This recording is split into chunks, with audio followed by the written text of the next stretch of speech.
and welcome to Creatively Rich. I am Ann Tipton, and I'm here with Kerry Lee, who is the co-creator of the uncloudedadventure.com. Kerry, I'm so glad to have you here today. Thank you. I'm happy to be here. Excellent. So let's talk a little bit about this creatively constipated concept. Okay. Yeah. So I was born an artist and creative, like all of us are born creative in whatever way it is. And growing up, I did great till I was about 13. And then I had to get serious about life. And what that did is that inhibited my natural creative tendencies. And for me, it's visual arts. And I would take classes to be able to create, but I couldn't start on my own. I had to take a class. I had to take a class. I had to take a class. And that was the best way I could put it, is creatively constipated, a little crude, but everybody gets it because I had to take a class to get anything out. And when I found the intentional creativity method, it released that block. That it was decades long, that block. So that's what I mean by creatively constipated. That's awesome. So tell us a little bit about how that's worked for you. Like how have you gotten rid of that? Yeah, well, it's changed my life completely, like 180 degrees different. When I found intentional creativity, there's a teacher named Shiloh Sophia McLeod who created this method. And you don't have to worry about mistakes. You don't have to worry about anything. You just let it flow. In this case, it was paint on a canvas, and it was an inner guide. Actually, it's right behind me. The one with the star up here, the sun. That's the painting I'm talking about. It's called "She Releases Her Inner what's she called? She Releases Her Artist Soul." And that was my very first painting in this method. And if you look at her, she's not perfect. She's got crooked nose and a skinny neck. Doesn't matter. None of that matters, because it's about listening inside and letting whatever wants to come out. And in this case, it was my inner artist really wanted to come out. I always wanted to be an artist, but never claimed it until a few years ago. And so through this method and just allowing the paint layers to go one on top of another, starting with an intention on the base and just playing in paint, literally like a kindergartner to create a background, and then adding layer by layer full of symbolism, personal symbolism. Everything in all my paintings has meaning to me. It's part of my stories. And it was just amazing. I realized at one point I had stopped taking pictures and recording the process because I was so in that zone when we're in our happy place where we don't think about what time it is or what day it is or anything. And I knew at that point, that was where it all released, because I was simply having fun. And that's what it's about. It's about getting to the place of having fun and not worrying about perfection. So good. I know that is Einstein time from The Big Leap by Gay Hendricks. That's one of my all-time favorite books. So yeah. I love that, just getting into the flow and not even having to worry there. Yeah, exactly. So now you were not always in this situation. I mean, I think from 13 until much later, there was some more of that constipation, right? Yes, 13 till my early 50s, I would say. Yes. And because my life was in different directions, I went and got a business degree, a marketing degree. I had a coffee house and a coffee roastery. I did everything except for the art. That's just not where I put my effort, because I just didn't. I don't know why. I didn't feel I had the creative space. Raised a child, all that kind of thing. So at 49, you found yourself with $1,000 and single. I owned this coffee house and micro roast with my husband, and it was really his dream. My dream was to have an art studio and just hole away and do art and have a bunch of coffee houses out there running, and we were just kind of churning away. It just didn't turn out that way. And so when this happened, and that's what I was left with, I really had to talk to myself and say, okay, this is not where I expected to be at this point in my life, and what do I want to do? And so I decided I wanted to do what I always wanted to do, and I was going to become that artist. And then it was just, I had to do some financial rebuilding first, and so some more corporate work that didn't really fit and sucked my energy, but I did well.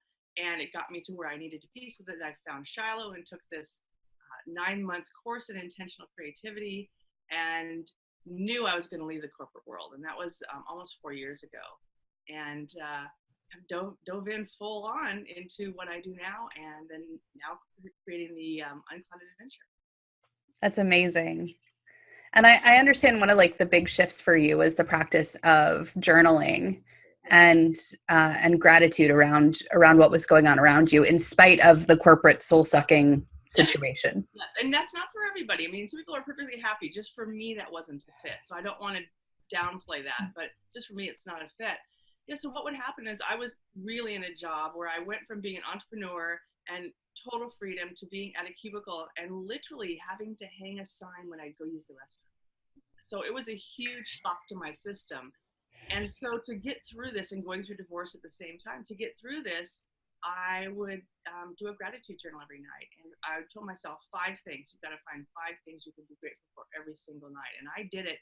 It was a practice, and I did it.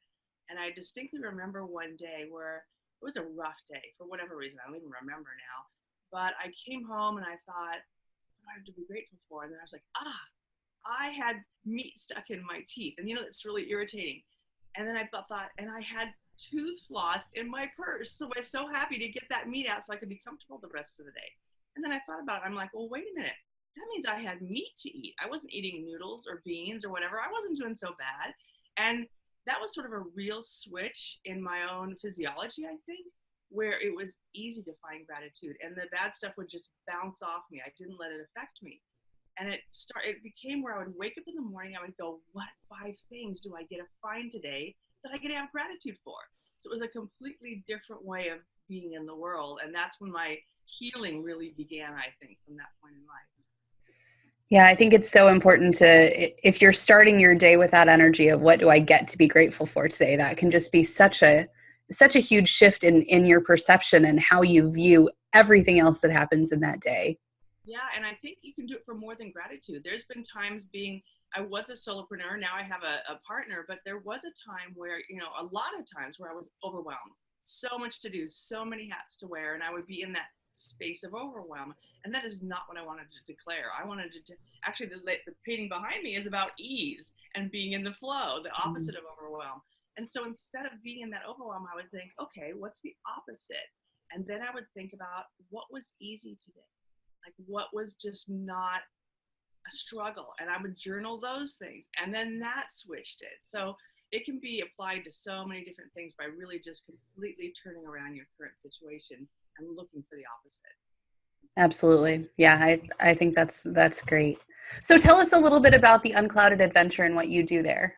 Right. So when I was in this place of overwhelm, I really wanted a partner in business. I really wanted someone to walk the walk with, to collaborate with, to bounce ideas off, to have more fun, to exponentially be able to grow and shift versus just being exhausted at the end of each day. And lo and behold, about 7-8 months ago into my life walks a woman named Amy Therese. And she actually sent me this random email. She had met someone that we knew in common, and she didn't even know it was a stranger. And the woman sent her to my website. And Amy was in a place for change, for transformation herself. And we hit it off, and we just ended up creating this business together called the Unclouded Adventure. And what it is, it's an online and in-person community, but primarily online, to help you live your life in the best way possible, in the light, not under a cloud, not in the fog, but really to learn, meaning adventure, all different ways that we can do that. So we have many different teachers coming in with different healing modalities and creative techniques and life skills and all kinds of things to help us live life's adventure to our fullest. Yeah, excellent. So, yeah, it's fun. And we could all use a little bit more of that creative juice in our world, I think. Yeah, exactly. Well, it's creative, and it's even more. It's more for everybody. For somebody who doesn't think they're creative, there's something for them there too, that maybe they thought, what is that about? And it's sort of a way to sample and have little adventures. And then if something really resonates with you, you can go deeper with the teacher. So good. So good.